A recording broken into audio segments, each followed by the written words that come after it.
அனைவருக்கும் வணக்கம். முதல்ல நம்ம இந்த இலவசங்களை பற்றி பார்க்கலாம். எதுக்கு கொடுக்கணும் இலவசம்? இலவசமாக கொடுத்து தான் மக்களை எல்லாரையுமே என்ன பண்ணுறாங்க, முட்டாளாக்குறாங்க.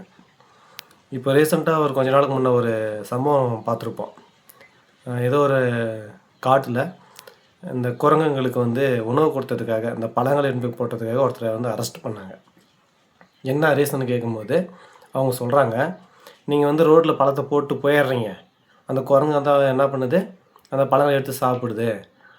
இப்படியே இருந்தாக்க அடுத்த கட்டத்தில் அந்த குரங்குங்களுக்கு அடுத்த ஜெனரேஷனில் மரம் ஏறுற அந்த பழக்கமே இல்லாமல் மறந்து போயிடும். எதுக்கு போடுறீங்க, போடாதீங்க அப்படின்னு சொல்கிறாங்க.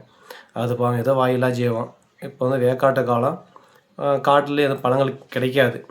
அதனால் என்ன பண்ணுறாங்க, மக்கள் ரோட்டு ஓரமாக வாங்கிட்டு பழங்களை போடுறாங்க. அதுக்கு அவரை அரெஸ்ட் பண்ணி உள்ளே வைக்கிறீங்க. இப்போ நீங்கள் மக்களுக்கு இலவசங்களை அள்ளி கொடுக்குறீங்களே, அப்போ அடுத்த ஜெனரேஷனில் இருக்கவங்க என்ன யோசிப்பாங்க, போடா எல்லாமே இலவசமாக வந்துடுது, எதுக்கு நம்ம உழைக்கணும், உழைச்சி எதுக்கு சாப்பிடணும், எல்லாமே சும்மா கிடைக்கும் போது நாம் எதுக்கு உழைக்கணும் அப்படின்றத மறந்துடுவான்ல.